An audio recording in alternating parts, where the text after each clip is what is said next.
I'm Owen Bigland. This is the Inside Edge video blog. One of the most common questions I get on my YouTube channel here and through Twitter, other than, Owen, should I buy a property in 2022 or 2023 or whatever the year it is?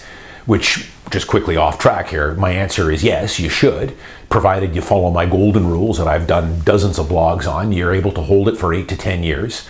If you can't, then you're probably better off to stay renting. You have to commit to home ownership. But yes, you'll be far better off if you can keep that house by buying today. Best time to buy was yesterday, second best time is today. Take advantage of the low interest rates, take advantage of the leverage, take advantage of the principal residence exemption.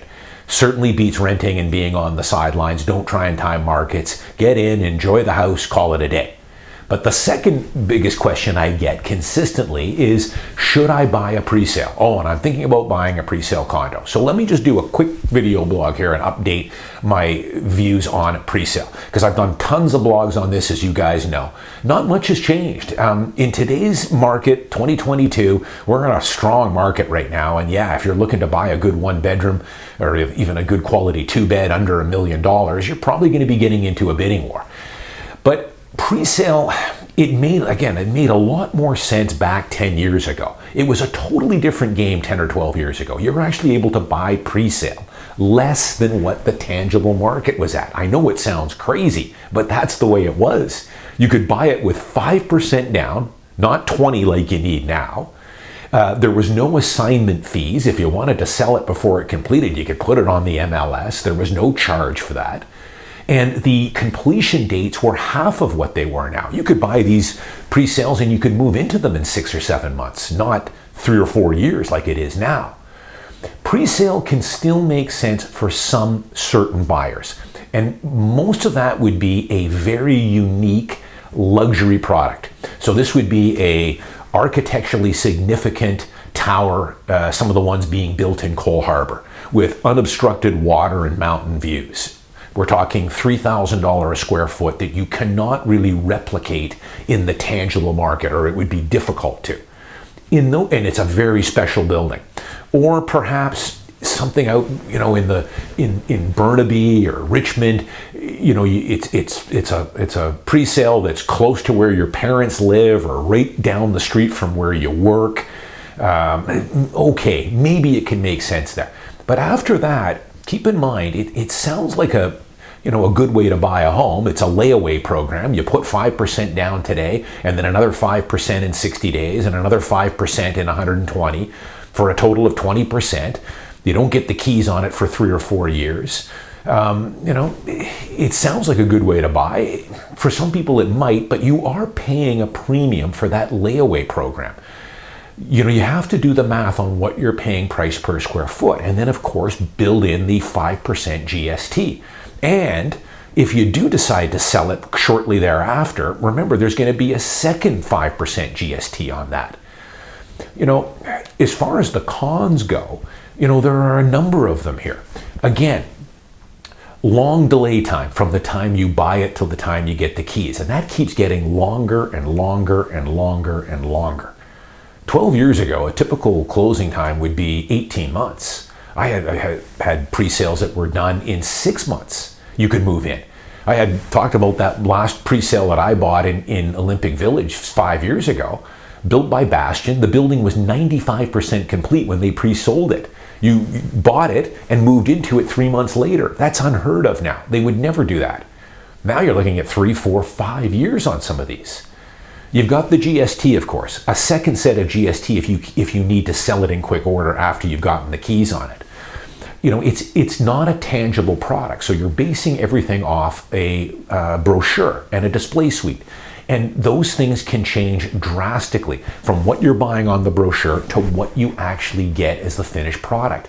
The developer has all the angles covered there and all the outs and changes. You can't dispute it.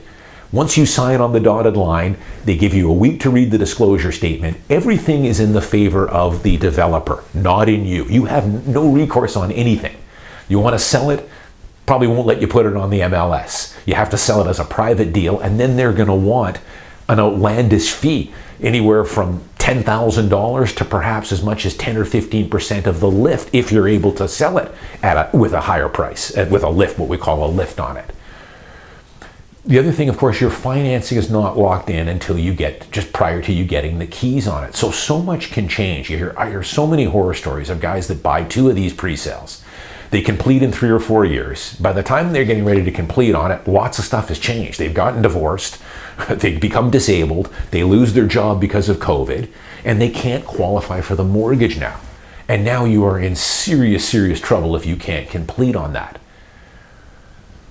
So be careful with pre-sale. The other thing I would say too is, I'm not going to name buildings here, but I think some of you guys know some of the stuff that's been going on in downtown Vancouver here with some of these newer builds. You get into these and there's a lot of deficiencies.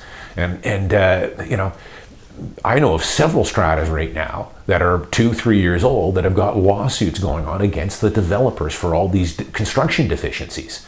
Good luck with that. Those can take years to get ironed out. Very difficult to sue a developer.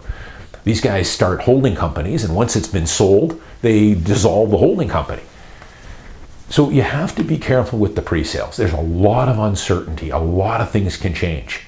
Interest rates could go up to 5%, 6% if you bought a pre-sale today.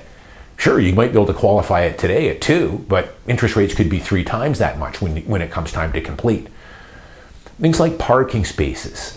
I've seen many horror stories where they get the parking space and it's got a ventilation duct across the top, and you can't get an SUV in there. So you have to be careful. What I would say, I think there's better value in the tangible market, which I think if that changes, I will let you know. But I think there's better value in the tangible market. Now it's tangible. We can look at it. We can open the cabinets, look at the parking space, look at the fit and finish of the building and the unit itself. Look at the outlook. We've got a track record now of a couple of years that the strata has been formed. What's the makeup of the strata? Who's running the strata council? What kind of deficiencies have they had? Let the buildings settle. In a lot of cases, that's the time. You don't have to buy an old unit. You can buy something that's a year or 2 old that has a little bit of a track record, and you can do your due diligence on those because they're tangible now. So there are a few advantages still to buying pre-sale. But in my opinion, I still think, for the most part, you're better off to buy a tangible unit. Lock in today's low interest rates. You can negotiate the deal. You can no GST. And there's a track record with the building now. And those things are important.